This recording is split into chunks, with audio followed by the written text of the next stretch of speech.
200 इस तरह से 500 या 600 तक लिख लेंगे।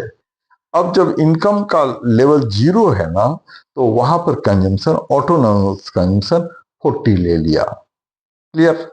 और इंड्यूस्ड कंजम्पशन 80 ले लिया, उसका डबल कर लिया, इस तरह से याद अच्छी तरह से रहेगा। और जैसे जैसे इनकम का लेवल बढ़ेगा, उस 40 में 80 80 80 करके ऐड करते जाएंगे तो टोटल कंजम्पशन आ जाएगा।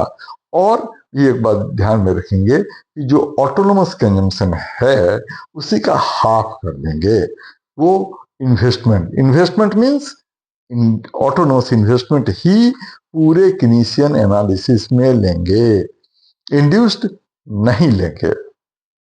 तो वो 20 जो लेंगे तो हर लेवल पर वो 20 हो जाएगा। इसके बाद एग्रीगेट डिमांड में कंजम्पशन डिमांड और इन्वेस्टमेंट डिमांड को ऐड करते चले जाएंगे। अब इसके डायग्राम को समझते हैं। संदीप गर्ग वाली बुक में जो अपना चैप्टर नंबर 7 का टेबल नंबर 7.1 है उसको रेफर करेंगे। अब यहाँ पर वो डायग्राम मैं एक्सप्लेन कर देता हूं। कई बार बच्चों को डायग्राम समझ में नहीं आता है, तो अभी समझ लेंगे।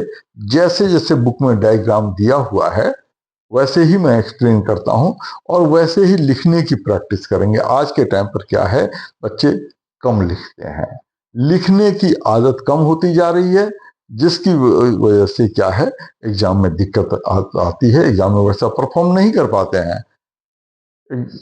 पूरे साल नहीं लिखें और सिर्फ एग्जाम में जाकर के लिखें तो वो ऐसा नहीं लिख पाएंगे जो लिखना चाहिए। तो इसको लिख लेंगे, अभी मैं समझा देता हूं। वो टेबल नंबर 7.1 देखेंगे और फिगर नंबर भी 7.1 देखेंगे।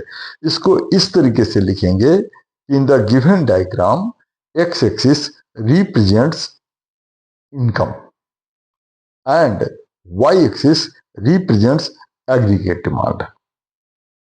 Aggregate demand means consumption expenditure.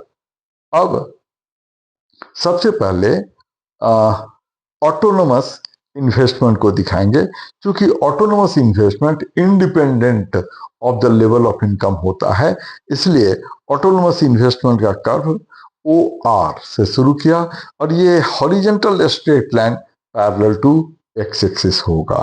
क्योंकि ये ऑटोनोमस है, इनकम बढ़ेगा या घटेगा ये सेम रहेगा। इसके बाद ऑटोनोमस कंजम्पशन दिखाएंगे C बार, ये OS से स्टार्ट होगा।